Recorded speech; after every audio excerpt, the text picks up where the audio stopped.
December 13 కరెక్ట్గా 22 సంవత్సరాల క్రితం ఇదే రోజు పార్లమెంటుపై దాడి జరిగింది. ఈరోజు అంటే డిసెంబర్ 13న పార్లమెంటు మీద దాడి చేస్తాను అని పన్నుగాడు ఎప్పటి నుంచో వాగుతున్నాడు.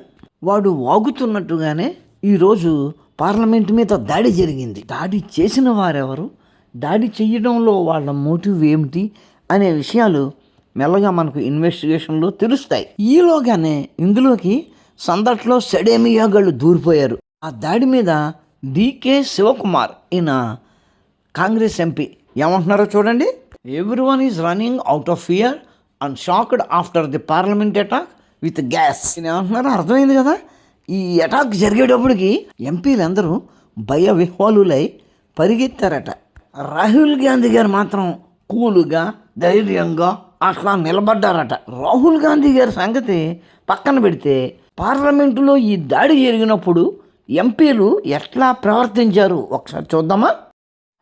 చూడండి, వాడు బల్లల మించి ఎగురుతూ వెళ్తుంటే అతన్ని చుట్టుముట్టింది ఎవరో చూడండి ఒకసారి. అందరూ వైట్ డ్రెస్సుల్లోనే ఉన్నారు కదా. వాళ్ళు ఎవరు?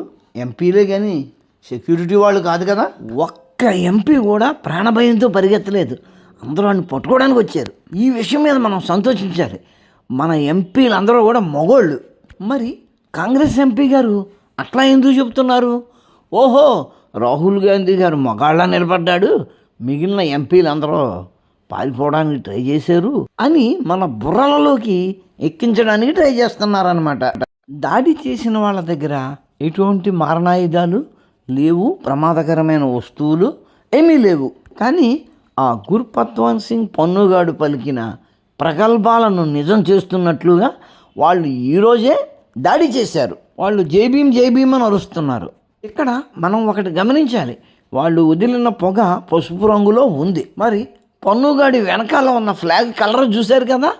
దీనికి దానికి ఏమైనా సంబంధం ఉండొచ్చా ఏమో, మనం ఏమీ చెప్పలేం. ఇన్వెస్టిగేటింగ్ ఏజెన్సీలు అవన్నీ బయట పెడతాయి. ప్రస్తుతానికి అందుతున్న సమాచారం ప్రకారం వాళ్ళు ప్రమాదకరమైన వ్యక్తులు కాదని సోషల్ మీడియాలో ఓవర్ నైట్ ఫేమస్ అయ్యే ఉద్దేశంతో ఆ పని చేశారు అన్నట్లుగా వినిపిస్తుంది. రాహుల్ని ప్రొజెక్ట్ చేసుకుందామని ఎదురైన ప్రతి అంశాన్ని కాంగ్రెస్ వాళ్ళు వాడుకుంటున్నారు. తెర చూస్తే ఆ విషయాల్లో ఆయన జీరో అయిపోతున్నారు. ఏది ఏమైనా మనం ఈ విషయం మీద అప్డేట్స్ రెగ్యులర్గా చూసుకుంటూ వెళ్దాం. ఓకేనా? ఉంటాను. నమస్కారం. మతోన్మాదంపై రామబాణం.